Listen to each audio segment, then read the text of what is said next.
Hello everyone, welcome to my channel asset of knowledge. आज इस video में हम बात करेंगे कि डिस्क्रिमिनेंट एनालिसिस को हम एसपीएसएस के ऊपर कैसे करते हैं। लास्ट वीडियो में हमने बात की थी डिस्क्रिमिनेंट एनालिसिस के बारे में कि वो क्या होता है। Let's start. पहले मैं अपनी फाइल इंपोर्ट कर लेता हूँ। मैंने अपना डाटा इंपोर्ट कर लिया है और यहाँ पर जो इंडिपेंडेंट वेरिएबल्स हैं इनको मैं एक बार डिलीट कर देता हूँ।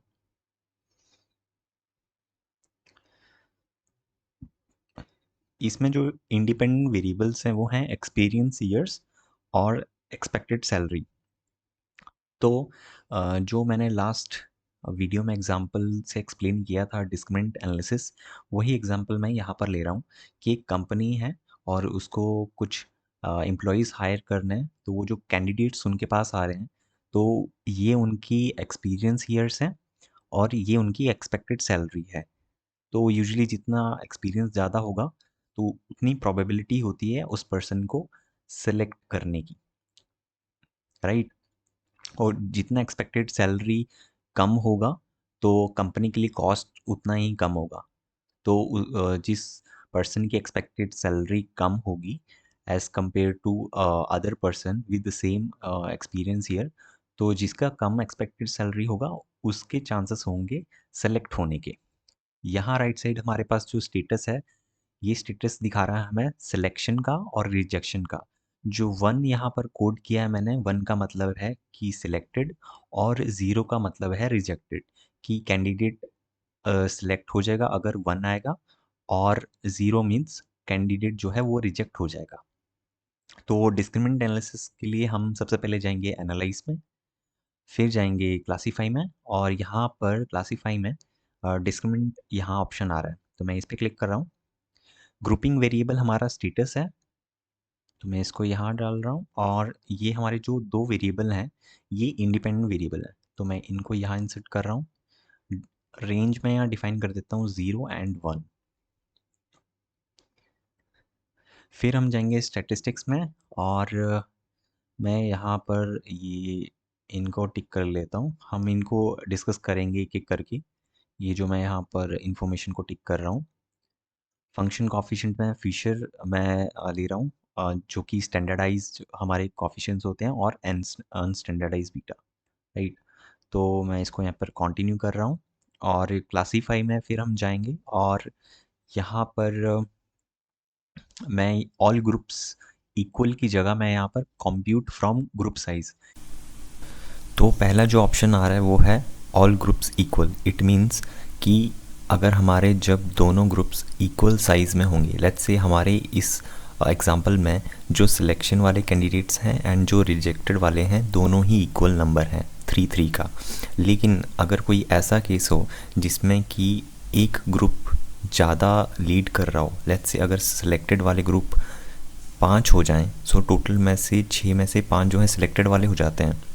सो इट मीन्स कि जो नेक्स्ट कैंडिडेट होगा, नेक्स्ट जो वैल्यू आएगी उसके ज़्यादा चांसेस हैं कि वो सिलेक्टेड वाली कैटेगरी में जाएगी, बिकॉज ऑलरेडी जो हमारा सैम्पल है वो यही दिखा रहा है कि हमारे पास जो सिलेक्टेड वाले कैंडिडेट हैं वो बहुत ज़्यादा हैं। तो उसके अकॉर्डिंग ये आगे जो प्रोबेबिलिटी है वो कैलकुलेट करेगा। सो आप इसको बाय डिफ़ॉल्ट सेकंड ऑप्शन पे ही रखें तो वो ज़्यादा बेटर रहेगा। तो मैंने यहाँ पर ये चूज़ कर लिया और फिर मैं इस पे कंटिन्यू पे क्लिक करूँगा और सेव पे फिर मैं बाद में क्लिक करूँगा, और इसमें मैं predicted group membership and probabilities of group membership इस पे क्लिक कर रहा हूँ और फिर मैं ओके क्लिक करूँगा। ये हमारे रिज़ल्ट आ गए यहाँ पर।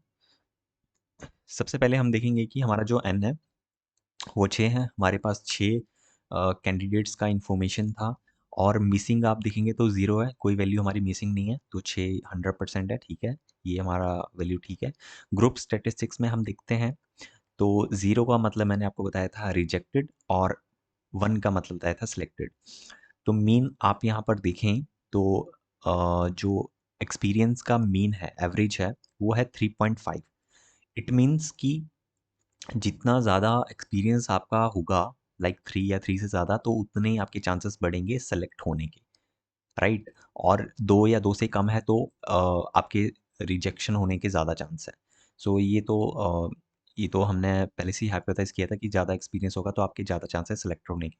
यहाँ से ये हमने देख लिया। और पुल्ड विदिन ग्रुप मैट्रिक्स में देखेंगे तो हम यहाँ पर कोरिलेशन देखेंगे।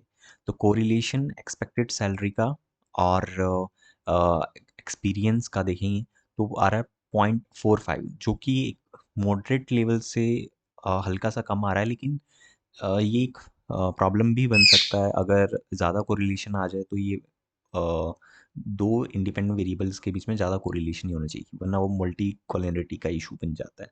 लेट्स सी, हम इसे देखते हैं बाद में। फिर हम इसके बाद हम देखेंगे जो कोवेरियंस मैट्रिक्स है। कोवेरियंस मैट्रिक्स मैंने आपको बताया था कि जो वेरिएंस है, अगर एजम्पशन आपको याद होगी जो कि मैंने लास्ट वीडियो में दिखाया था कि जो वेरिएंस है अक्रॉस द ग्रुप्स वो आपकी सेम होनी चाहिए। तो लेट्स से यहाँ पर एक्सपीरियंस का जो है यहाँ है 0.250, ठीक है। और ये हो गया हमारा रिजेक्टेड वाले ग्रुप में। लेकिन अगर हम सेलेक्टेड वाले ग्रुप में देखें तो यहाँ भी जो वेरिएंस है वो 0.250 है। तो हम बोल सकते हैं कि yes it looks similar, right. लेकिन इसको हम कंफर्म कैसे करेंगे? देखने से तो ऐसा लग रहा है ये सेम सेम है, या ये यहाँ पर आप देखेंगे ये थोड़ा सा डिफरेंस है। तो इसको कंफर्म करने के लिए हम जो बॉक्स टेस्ट है उसको देखेंगे। वो हमें बताएगा कि यस अगर उसमें जो वेरिएंस है वो होमोजीनियस है या नहीं। तो ये रहा हमारा बॉक्स टेस्ट। और इसकी जो हम सिग्निफिकेंट वैल्यू देखेंगे वो देखेंगे यहाँ से, राइट। तो ये आ रही है 0.05 से बड़ी। इट मीन्स इसका मतलब ये है जो हमारा नल हाइपोथेसिस है वो ये बोलता है कि there is no difference between the groups, ठीक है। There is no difference of variance in two groups. तो अगर आपको याद हो तो नल हाइपोथेसिस रिजेक्ट हो जाता है जब उसकी वैल्यू 0.05 से छोटी होती है, और इस केस में वैल्यू जो है 0.05 से बड़ी है तो हम इसे एक्सेप्ट कर लेंगे, किसे? नल हाइपोथेसिस को। और नल हाइपोथेसिस को मैंने बताया था there is a no difference between the variance in groups. तो ये हमारी अजम्पशन जो है ट्रू बैठ गई। ओके। और यहाँ पर और हम आगे जाएंगे विल्क्स लाम्बडा में। लाम्बडा का मतलब क्या होता है? अगर आपने रिग्रेशन में देखा हो तो उसमें हमारे पास दो वैल्यूज़ आती हैं, explained variance and unexplained variance. जो वेरिएंस एक्सप्लेन नहीं होता, राइट, जिसे कि हम एरर भी बोलते हैं या विद इन ग्रुप वेरिएंस बोलते हैं, तो उसे हम यहाँ पर विक्स लाम्बडा बोलते हैं। तो ये हमारा पूरा ओवरऑल बता रहा है। तो इस केस में अगर हम देखें तो विक्स लाम्बडा जो है या अनएक्सप्लेन्ड वेरिएंस, किसी भी केस में हम रिग्रेशन में देखें, जितना अनएक्सप्लेन्ड वेरिएंस कम होगा उतना ज़्यादा अच्छा होता है। क्योंकि एक्सप्लेन्ड वेरिएंस आपका जितना वेरिएंस आपके इंडिपेंडेंट वेरिएबल एक्सप्लेन करवा रहे हैं तो वो उतना अच्छा होता है। तो ऐसा कम ही वेरिएंस होना चाहिए जो कि अनएक्सप्लेन्ड रहे। तो इसमें ये ओवरऑल देखें तो ये हमारा मॉडल फिट नहीं बैठ रहा है, बिकॉज़ सिग्निफिकेंस वैल्यू 0.05 से बड़ी है, राइट। और इसके अलावा यहाँ पर आप देखेंगे तो एक और टेबल है हमारे पास, test of equality of group variance. यहाँ पर आप देखेंगे तो हमारे पास जो दो इंडिपेंडेंट वेरिएबल हैं, एक्सपीरियंस और एक्सपेक्टेड सैलरी। अगर हमें देखने हो कि इंडिविजुअली देखना हो कि कौन सा सिग्निफिकेंट है, कौन सा सिग्निफिकेंटली कंट्रीब्यूट कर रहा है, जो वेरिएंस आ रहा है ग्रुपिंग वेरिएबल में, तो इसमें आप देखेंगे जो एक्सपीरियंस है वो सिग्निफिकेंट है, लेकिन जो एक्सपेक्टेड सैलरी है वो इनसिग्निफिकेंट है। जैसे हम इक्वेशन लिखेंगे तो उसमें ये एक्सपीरियंस हम लिखेंगे, एक्सपेक्टेड सैलरी नहीं लिख सकते, बिकॉज़ ये इंडिविजुअली कंट्रीब्यूट नहीं कर पा रहा है।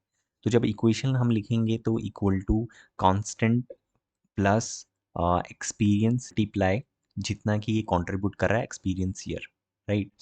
और एक्सपेक्टेड सैलरी को हम लिख नहीं सकते बिकॉज़ ये इनसिग्निफिकेंट आ रहा है, राइट। और विल्स लाम्बडा, जैसे कि मैंने आपको पहले बताया कि जो अनएक्सप्लेन्ड वेरिएंस है या दूसरा नाम विद इन ग्रुप वेरिएंस जो होता है उसे हम विल्क्स लाम्बडा बोलते हैं। तो ये वैल्यू जितना कम हो उतना अच्छा। तो जितना कम वैल्यू होगा वो वेरिएबल उतना ही ज़्यादा इम्पोर्टेंट काउंट किया जाएगा। तो इस केस में अगर आप देखें तो एक्सपीरियंस का जो विल्क्स लाम्बडा की जो वैल्यू है वो है 0.229, राइट। तो इस केस में यही इम्पोर्टेंट है और आप देखेंगे तो ये सिग्निफिकेंट भी है और इसका जो विल्क्स लैम्ब्डा ये बहुत ज़्यादा है। तो विल्क्स लैम्ब्डा की वैल्यू जितनी कम हो उतना ज़्यादा बेटर है, राइट? तो आई होप ये इंटरप्रिटेशन आपको समझ आया हो। हमने डिस्क्रिमिनेंट एनालिसिस को एसपीएसएस में कैसे यूज़ किया, कैसे उसकी इंटरप्रिटेशन होगी। तो जब भी आप डिस्क्रिमिनेंट एनालिसिस अप्लाई करेंगे तो आपको असम्पशन्स चेक करना बहुत ज़रूरी है, राइट? और आपकी असम्पशन अगर फुलफिल नहीं हो रही है, कोई वायलेट हो रही है, तो आप लॉजिस्टिक रिग्रेशन यूज़ कर सकते हैं उस केस में। So I hope you find this video helpful. Please like this video and subscribe this channel. Thanks for watching.